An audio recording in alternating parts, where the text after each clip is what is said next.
পৃথিবীর কোথাও যদি জ্যাম না থাকে, মোহাম্মদপুরে জ্যাম থাকবোই। দুনিয়ায় ঘুরে আইসা, ঢাকা শহর ঘুরে আইসা মোহাম্মদপুরে আইসা বাসায় এসে ঢুকতে পারি না জ্যামের জ্বালায়।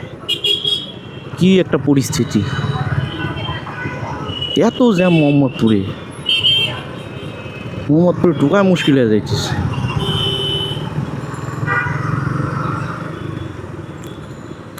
বাসার সামনে আইসা দাঁড়াই আছি বহু সময়, এটা হাইটা গেলে আরও আধা ঘন্টা আগে যাওয়া যাইত।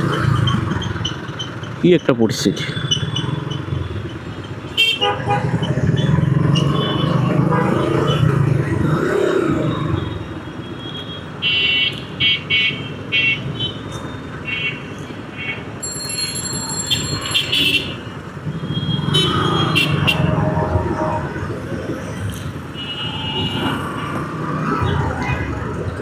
তো আসলে ভাল লাগে না বিষয়টা। জ্যাম জট চতুর্পাশে জ্যাম।